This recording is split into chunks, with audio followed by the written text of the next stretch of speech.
మన inner peace YouTube ఛానల్లో ఒక యోగి ఆత్మకథ సెషన్స్లో ఈరోజు ఎపిసోడ్కి శ్రీ పరమహంస యోగానంద గారి దివ్య చైతన్యంతో మమేకమవుతూ శ్రీ పరమహంస యోగానంద గారి దివ్య ఆశీస్సులతో ఈరోజు ఎపిసోడ్ని స్టార్ట్ చేసేద్దాం.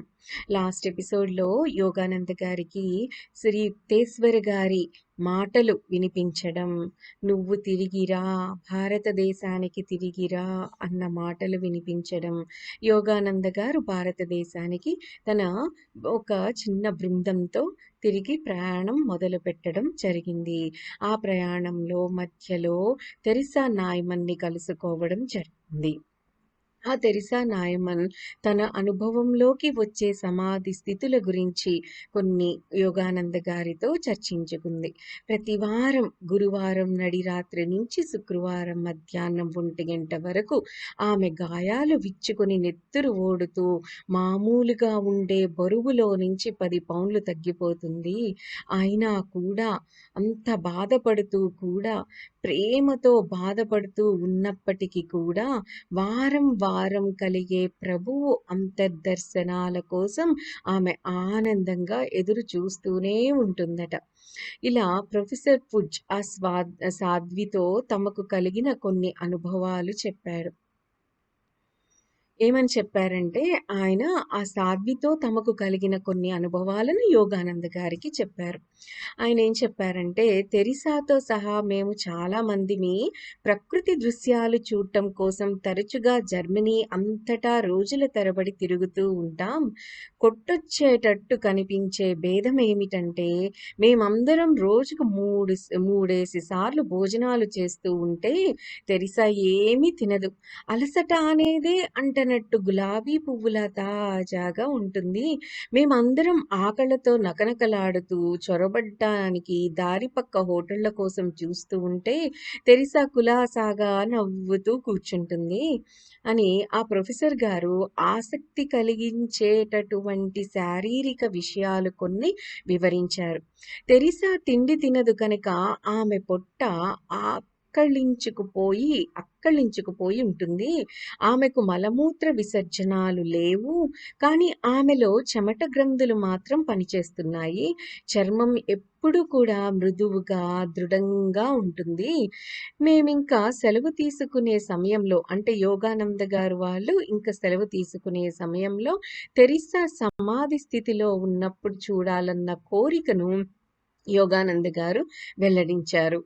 సరే, వచ్చే శుక్రవారం కానర్స్ రాత్కు రండి అన్నదామె మంచి హృదయంతో. బిషప్ మీకు అనుమతి పత్రం ఇస్తారు.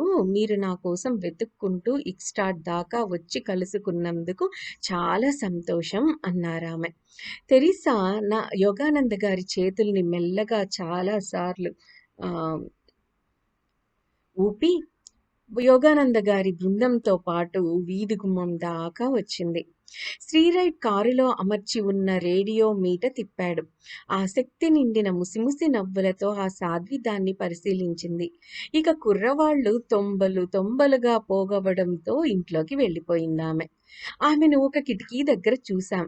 ఆమె చిన్న పిల్ల మాదిరిగా మా వైపు చెయ్యి ఊపుతూ తొంగి చూసింది అంటారు యోగానంద గారు. ఎంత అద్భుతమైన విషయమో! వీడ్కోలు కూడా అద్భుతంగా జరిగాయన్నమాట.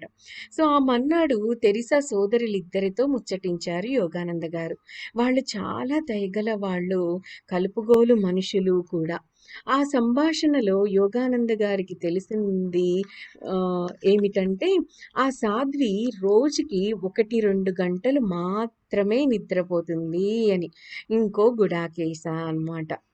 సో, రాత్రి నిద్రించకుండా సాధన చేస్తూ ఆ దైవ సాక్షాత్కారంలో ఆ దేవుని యొక్క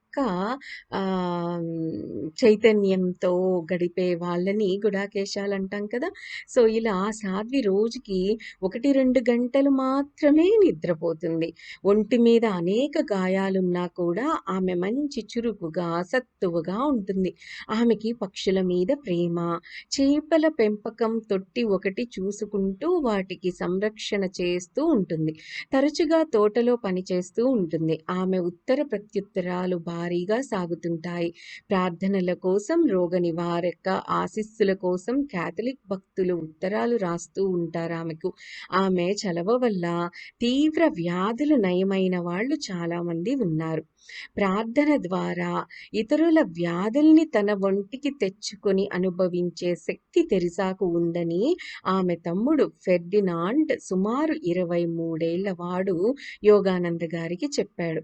ఒకసారి మతబోధకుడిగా జీవితం ప్రారంభించబోతున్న తమ పారిష్ యువకుని గొంతు జబ్బు తనకు రావాలని ఆమె ప్రార్థించినప్పటి నుంచి ఆ సాధ్వి భోజనం మానేసింది. గురువారం మధ్యాహ్నం యోగానంద గారి బృందం బిషప్ ఇంటికి వెళ్ళింది. ఆయన యోగానంద గారి గిరిజాల జుట్టు వైపు ఆశ్చర్యంగా చూశారు. యోగానంద గారికి కావలసిన అనుమతి పత్రం సంతోషంగా రాసిచ్చారు. దానికి రుసుమేమీ తీసుకోలేదు. చర్చి వాళ్ళు ఈ నియమం పెట్టింది ఊసుకుపోక వచ్చే పర్యాటకుల తొక్కిసలాటల నుంచి తెరిస్సాను కాపాడడానికే. అంతకు ముందుటేళ్లలో అయితే శుక్రవారాల్లో వేల కొద్దీ జనం గుమిగూడుతూ ఉండేవాళ్ళు. శుక్రవారం పొద్దున సుమారు 9:30కు మేము కానర్స్రాత్ చేరారు. అంటే యోగానంద గారి బృందం మొత్తం కూడా 9:30కి శుక్రవారం పొద్దున కానర్స్రాత్ చేరారు. తెరిసా కుటీరంలో పైకప్పుగా గాజు పలకలు అమర్చిన భాగం ఒకటి ఉందని, అది ఆమెకు సమృద్ధిగా వెలుతురు రావడానికి ఏర్పాటు చేసిందని గమనించారు యోగానంద గారు. తలుపులిప్పుడు మూసిలేవు. ఆనందంగా స్వాగతం పలుకుతూ బార్లా తెరుచుకొని ఉన్నందుకు యోగానంద గారు వారి బృందం ఎంతగానో సంతోషించారు. సుమారు 20 మంది సందర్శకులు బారుగా నిలబడి ఉన్నారు. ప్రతి ఒక్కరి చేతిలోనూ ఒక అనుమతి పత్రం ఉంది.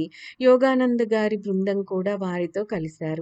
ఆమె అద్భుత సమాధి స్థితిని దర్శించడానికి చాలా దూరాల నుంచి అనేక మంది వచ్చి ఉన్నారు. యోగానంద గారు ఆమెను చూడటానికి వచ్చింది కేవలం తాత్కాలికమైన కుతూహలాన్ని తృప్తిపరుచుకోవడానికి కాక, ఆధ్యాత్మిక హేతువుల వల్ల వచ్చారన్న సహజాభావంతో తెరిసా ప్రొఫెసర్ గారి ఇంట్లో ఆయన పెట్టిన మొదటి పరీక్షలోనే నెగ్గింది తెరిసా.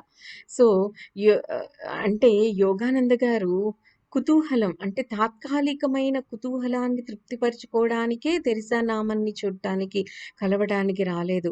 ఆధ్యాత్మిక హేతువుల వల్ల వచ్చారన్న సహజావబోధంతో తెరిసా ప్రొఫెసర్ గారి ఇంట్లో యోగానంద గారి మొదటి పరీక్షలోనే నెగ్గింది అంటున్నారు యోగానంద గారు. సో ఇప్పుడు రెండో పరీక్ష ఏమిటి అంటే, మేడ మీద ఉన్న ఆమె గదిలోకి మెట్లెక్కి వెళ్తున్నప్పుడు యోగానంద గారు ఆమెతో అతీంద్రియ భావగ్రహణ దర్శనపరమైన అనుసంధాన స్థితిని పొందడం కోసం యోగానంద గారు తన్ను తాను యోగ సమాధిలోకి తెచ్చుకున్నారు. అంటే ఇప్పుడు తెరిసా క్రీస్తుతో మమేకమై క్రీస్తుని సిలువ వేసినప్పుడు క్రీస్తు పడిన ఆ స్థితిని తాను ఇప్పుడు అనుభవించబోతోంది కదా. సో యోగానంద గారు ఆమెతో అతీంద్రియ భావగ్రహణ దర్శనపరమైన అనుసంధాన స్థితి పొందడం కోసం యోగానంద గారు ఆమె ఎలా ఫీల్ అవుతుంది అన్నది యోగానంద గారికి తెలుసుకోవాలని ఉంది. సో ఆ స్థితిని పొందడం కోసం ఆమెతో అతీంద్రియ భావగ్రహణ చేయడానికి ఆయన యోగ సమాధిలోకి వెళ్ళారు. సందర్శకులతో నిండి ఉన్న ఆమె గదిలోకి ప్రవేశించారు యోగానంద గారు. ఆమె తెల్లటి దుస్తులతో పక్క మీద పడుకొని ఉంది. యోగానంద గారు సరిగ్గా వెనకాల యోగానంద గారి వెనకాల శ్రీరైట్ ఉన్నారు. గుమ్మంలో అడుగుపెట్టి విచిత్రంగా అత్యంత భయంకరంగా ఉన్న దృశ్యాన్ని చూసి విస్మయం చెంది అక్కడే ఆగిపోయారు యోగానంద గారు. తెరిసా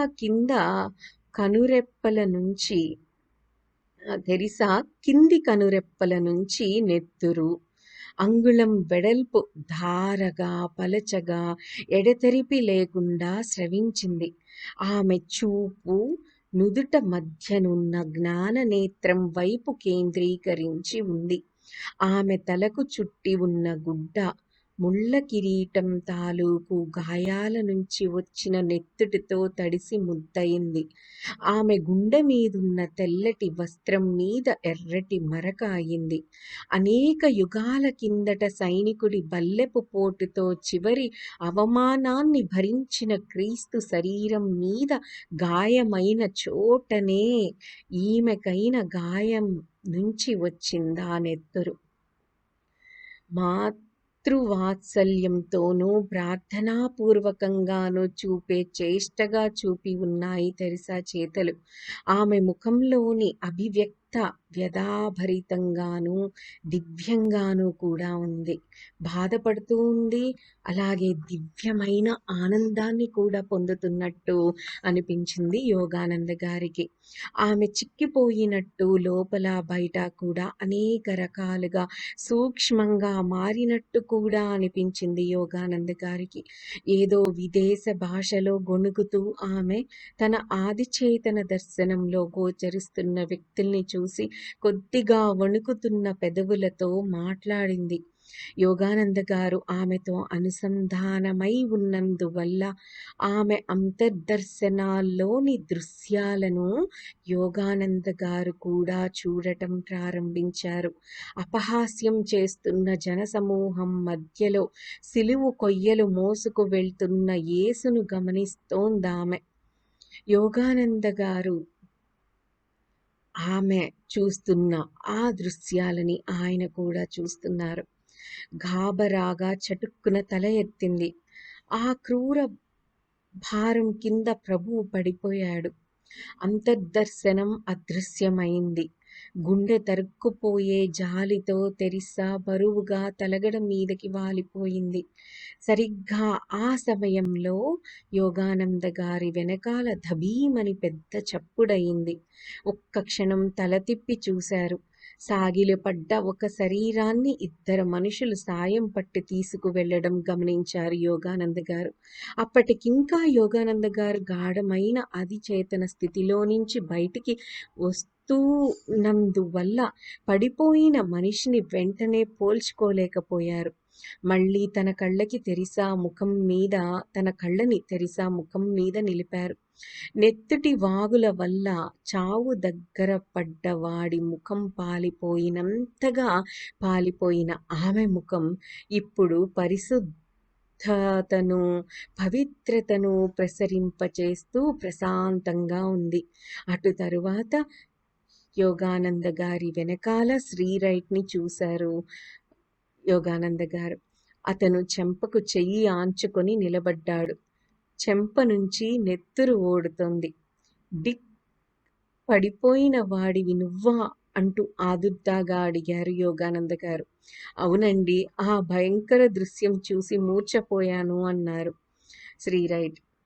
బాగుంది, తిరిగి వచ్చి ఆ దృశ్యాన్ని మళ్ళీ చూసే ధైర్యం ఉంది నీకు అన్నారు యోగానంద గారు ఓదార్పుగా. ఓర్పుగా కాసుకుని ఉన్న యాత్రికుల బారును గుర్తు చేసుకుని యోగానంద గారు శ్రీరైట్ మౌనంగా తెరిసాకు వీడ్కోలు చెప్పి ఆమె పవిత్ర సన్నిధి నుంచి బయటికి వచ్చారు. ఆ మర్నాడు యోగానంద గారి బృందం దక్షిణ దిశకు సాగింది. రైలు బళ్ల మీద ఆధారపడక్కర్లేకుండా పల్లె పట్టుల్లో ఎక్కడ కావాలనుకుంటే అక్కడ వారి ఫోర్డ్ కారును ఆపగలిగినందుకు సంతోషించారు వారందరూ. Germany, Holland, France, Swiss Alps గుండా యోగానంద గారు సాగించిన యాత్రలో ప్రతిక్షణం వారిని ఆనందభరితుల్ని చేసింది. ఇటలీలో ఆసిస్కు ప్రత్యేకంగా ప్రయాణం పెట్టుకున్నారు. వినయ స్వరూపుడైన సెయింట్ ఫ్రాన్సిస్ గౌరవార్థం ఏర్పాటు చేసుకున్నది. గ్రీసుతో వారి యూరప్ పర్యటన ముగిసింది. అక్కడ యోగానంద గారి బృందం ఎథినియన్ దేవాలయాలు సందర్శించారు. సాధు సత్తముడైన సోక్రటీస్ తన ప్రాణం తీసే విషం తాగిన ఖైదు కొట్టును కూడా చూశారు. ప్రతి చోట తమ కల్పనలను చలపరాతి మీద సాక్షీభూతం కావించిన ప్రాచీన గ్రీకుల కళా కౌశలానికి ప్రతి ఒక్కరూ ముగ్ధులైపోయారు. సూర్యకాంతితో ఉజ్వలమైన మధ్యధరా సముద్రం మీద ఓడలో ప్రయాణం చేసి పాలిస్తీనాలో దిగారు యోగానంద గారి బృందం. ఆ పవిత్ర భూమిలో రోజుల తరబడి తిరుగుతూ యోగానంద గారి యాత్రకున్న విలువను బాగా తెలుసుకున్నారు. సున్నితమైన హృదయం గలవాడికి క్రీస్తు మహిమ పాలస్తీనా అంతటా వ్యాపించి ఉన్నట్టు తెలుస్తుంది. బెత్లెహేంలో, గేథెమ్స్మెన్లో, కల్వారీలో, పవిత్రమైన మౌంట్ ఆఫ్ ఆలివ్స్ దగ్గర, జోర్డాన్ నదీ తీరంలో, గలిలీ సముద్ర తటంలో భక్తి పురస్సరంగా యోగానంద గారు ఆయన బృందం ఎంతో అద్భుతంగా ప్రాంతాలన్నిటినీ సందర్శించడం జరిగింది. సో యోగానంద గారి బృందం పుట్టుగోలెం అంటే బర్త్ మాంజర్, అలాగే యాసేపు వడ్రంగం కొట్టు, లాజర్ గోరి, మార్తా మేరీల ఇల్లు, కడపటి రాత్రి విందు జరిగిన హాలును కూడా దర్శించారు. పురాతన చరిత్ర వారి కళ్ళ ముందు బహిర్గతమైనట్టు అనిపించింది ఆ దృశ్యాలని, ఆ ప్రదేశాలని చూస్తున్నప్పుడు. దృశ్యం తర్వాత దృశ్యంగా యుగ యుగాంతరాలు దర్శించుకోవడం కోసం ఒకప్పుడు క్రీస్తు ప్రదర్శించిన దివ్య నాటకాన్ని యోగానంద గారు ఇప్పుడు అక్కడ అద్భుతంగా దర్శించారు. తరువాత ఈజిప్ట్ చేరారు. ఆధునికమైన కెయిరోను, పురాతనమైన పిరమిడ్లను చూశారు. ఆ తరువాత ఓడలో దీర్ఘమైన ఎర్ర సముద్రం దిగువకు, ఆ పైన విశాలమైన అరేబియా సముద్రం ఆవలికి ప్రయాణం చేశారు యోగానంద గారి బృందం. చివరికి అదిగో భారతదేశం అంటూ భారతదేశానికి తిరిగి వచ్చారు యోగానంద గారు. ఇక్కడ ఒక విషయాన్ని యోగానంద గారు గుర్తు చేస్తున్నారు. అదేమిటి అంటే 1948 మార్చి 26న జర్మనీ నుంచి వచ్చిన INS వార్తలో ఏమని రాసి ఉందంటే, ఈ గుడ్ ఫ్రైడే నాడు ఒక జర్మన్ కర్షక స్త్రీ మంచం మీద పడుకొని ఉంది. సిలువ వేసిన మేకుల వల్ల, ముళ్ళ కిరీటం వల్ల క్రీస్తు శరీరం మీద ఎక్కడెక్కడ నుంచి నెత్తురు ఓడిందో ఆమె శరీరంలో ఆ భాగాల్లో తల మీద, చేతుల మీద, భుజాల మీద నెత్తుటి మరకలున్నాయి. వేల కొద్దీ జనం, విస్మతులైన జర్మన్లు, అమెరికన్లు తన కుటీరంలో మంచం మీద ఉన్న తెరిసా నాయ్మన్ పక్క నుంచి నిశ్శబ్దంగా నడుస్తూ సాగిపోయారు అంటూ ఈ తెరిసా నాయ్మన్ గురించి అద్భుతంగా 1948లో ఒక పేపర్లో ప్రచురణ జరిగిందనమాట. సో ఈ మహాక్షత చిహ్నధారిణి 1962 సెప్టెంబర్ 18వ తేదీన కానస్ రాత్లో మరణించింది. అలాగే సోక్రటీస్కు ఒక హిందూ మునికి జరిగిన వాగ్వాదాన్ని గురించి కూడా ఇక్కడ యోగానంద గారు చెప్తున్నారు. యుసేబియస్లో ఒక చోట ఏమని చెప్పడం జరిగింది అంటే, అరిస్ట్రోజినస్ అనే సంగీతకారుడు భారతీయుల్ని గురించి ఈ కథ చెప్తూ ఉండేవాడు అనమాట. భారతీయుల్లో ఒకడు ఎథెన్స్లో సోక్రటీస్ని కలుసుకొని ఆయన తత్వం, విషయ విస్తృతి ఏమిటి అని అడిగాడట. మానవ దృగ్విషయాల అనుశీలన అని జవాబిచ్చాడట సోక్రటీస్. దానికి ఆ భారతీయుడు విరగబడి నవ్వాడట. దివ్య దృగ్విషయాల్ని ఎరగనప్పుడు మానవ దృగ్విషయాలని ఎలా అనుశీలన చెయ్యగలడు మనిషి అని ప్రశ్నించాడట ఆ భారతీయుడు. పాశ్చాత్య తత్వశాస్త్రాల్లో ప్రతిధ్వనించే గ్రీక్ ఆదర్శం ఏమిటి? మనిషి, నిన్ను నువ్వు తెలుసుకో అని. హిందువు అనేది ఏమిటి? మనిషి, నీ ఆత్మను తెలుసుకో అని. ఇప్పుడు రెండు ఒకటే కదా. ఇప్పుడు నేను ఆలోచిస్తాను కనుక నేను ఉన్నాను అంటూ డెకార్ట్ అన్న వాక్యం తాత్వికంగా చెల్లదు. నేను ఆలోచిస్తాను కాబట్టి నేను ఉన్నాను అన్న వాక్యం డెకార్ట్ రాశాడు. తాత్వికుడతను. ఆ వాక్యం చెల్లదు. తార్కిక వివేచన శక్తులు మానవుడి పరమ తత్వాన్ని వెల్లడించలేవు అంటారు యోగానంద్ గారు. మానవ మనస్సు ఆ అది గుర్తించే దృశ్యమాన ప్రపంచంలాగా శాశ్వత పరివర్తనలో ఉన్నది. అంతిమ నిర్ణయాల్ని అది అందించలేదు. బుద్ధి సంబంధమైన సంతృప్తి అత్యున్నత లక్ష్యం కాదు. దేవుణ్ణి అన్వేషించేవాడే విద్యను నిజంగా ప్రేమించేవాడు. విద్య అంటే మార్పు చెందని సత్యం, తక్కినదంతా అవిద్య అంటే సాపేక్ష జ్ఞానం అంటారు యోగానంద గారు. మార్పు చెందని సత్యమే విద్య. ఆ సత్యాన్ని మనం తెలుసుకోవాలి. అద్భుతమైన జ్ఞానంతో అలాంటి సత్యాల్ని తెలుసుకుని ఆచరణలో పెట్టుకోవాలి. ఏది కూడా ఎవరు చెప్పింది కూడా వినండి, కామెంట్ చేయొద్దు. ఆచరణలో పెట్టి చూడండి, ఎక్స్పెరిమెంట్ చేయండి. అది రిజల్ట్ వస్తుంది అంటేనే దాన్ని నమ్మండి. అలాగే ఈ విశ్వ సత్యాలని తెలుసుకోవాలి. వాటిని మన జీవితంలో యూస్ చేయడం మొదలుపెట్టాలి. ఇలా అద్భుతంగా యోగానంద గారు అమెరికా నుంచి బయలుదేరి తెరిసా నాయ్మన్ని కలుసుకొని ఎన్నో ప్రదేశాలని పర్యట అంటే పర్యాటకులు చూసే ఎన్నో అద్భుతమైన ప్రదేశాలని మధ్యలో తిలకిస్తూ చివరికి అదిగో భారతదేశం అంటూ మన భారతదేశానికి తిరిగి వచ్చారు. That's all for today, Andy. Have a great day. Thank you. Thank you. Thank you.